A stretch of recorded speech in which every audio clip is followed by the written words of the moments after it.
Super പടം. Violence, അതെ violence അത് തന്നെ. സ്റ്റോറി ഒന്നുമില്ല, വയലൻസ്, ഫുൾ വയലൻസ്. എല്ലാവരുടെയും കൊള്ളാം. സിദ്ദിഖൊക്കെ അടിപൊളിയായിട്ട് ചെയ്തിട്ടുണ്ട്. വയലൻസ് ഒക്കെ ഉണ്ടെങ്കിലും അടിപൊളിയായിരുന്നു. ഒരു ജോൺ വിക്ക് ഫീല് ടൈപ്പായിരുന്നു. നല്ല രസമുണ്ടായിരുന്നു. ഉണ്ണി മുകുന്ദൻ പൊളിച്ചു, അടിപൊളിയായിരുന്നു. അതെ, മാച്ച് ആവണുണ്ട്. നല്ല ഒരു വില്ലനായിട്ട് തന്നെ മാച്ച് ആവണുണ്ട് പുള്ളി. ഇതൊരു എന്താ പറഞ്ഞ ഒരു ഗ്രൗണ്ട് ബ്രേക്കിംഗ് പെർഫോമൻസ് ആയിരുന്നു. അടിപൊളിയായിരുന്നു.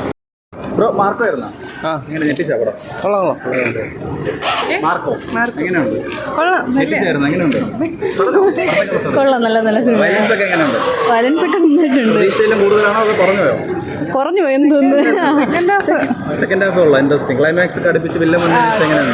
കൊള്ളാം, നല്ലായിരുന്നു. അല്ലു അർജുന്റെ ലുക്കൊക്കെ പൊളിയായിട്ടുണ്ട്. നന്നായിട്ടുണ്ടായിരുന്നു. ഉണ്ണിമുകുന്ദൻ നല്ല അടിപൊളിയായിരുന്നു. ഇല്ല, കണ്ടിട്ടില്ല. നല്ലായിരുന്നു.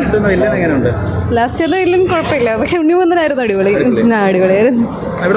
ഉണ്ണിമുകുന്ദന്റെ ഗെറ്റപ്പ് ഒക്കെ നൈസായിരുന്നു. ഫസ്റ്റ് ഹാഫ് വരും, സെക്കൻഡ് ഹാഫ് വീടില്ല.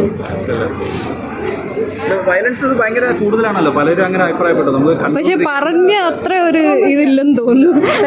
വരുമ്പോ കുട്ടികളെ ഉപദ്രവിക്കുന്ന സീനൊക്കെ വരുമ്പോ മരിച്ചൊരു ഇതുണ്ട്. ലാസ്റ്റ് വരെ അത്രയും ഇല്ല എന്തായാലും എന്നാ തോന്നുന്നത്. എല്ലാരും പറഞ്ഞ അത്രയും ഹൈപ്പ് കൊടുത്തു. പക്ഷെ കൊള്ളാം, നല്ല പടം. നമ്മൾ കണ്ട പടത്തേക്ക് വെച്ച് നോക്കുമ്പോൾ വലിയൊരു വയലൻസ് ഇല്ലെന്നാണ് പറയുന്നത്. അല്ല, അതുണ്ട്. അല്ല, ഇംഗ്ലീഷ് മൂവിയൊക്കെ അപേക്ഷിച്ച് അത്രക്കില്ല.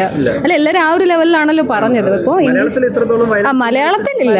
ഇത്രത്തോളം വയലൻസ് ഉള്ള വേറെ സിനിമ ഉണ്ടെന്ന് തോന്നുന്നില്ല. ഹാപ്പിയാണ്. മാർക്കോ ആയിരുന്നു. എങ്ങനെയുണ്ട്? ഞെട്ടിച്ചായിരുന്നു? കുഴപ്പമില്ല. മാർക്കോ ആയിരുന്നു. മാർക്കോ എങ്ങനെയുണ്ട്? മാർക്കോ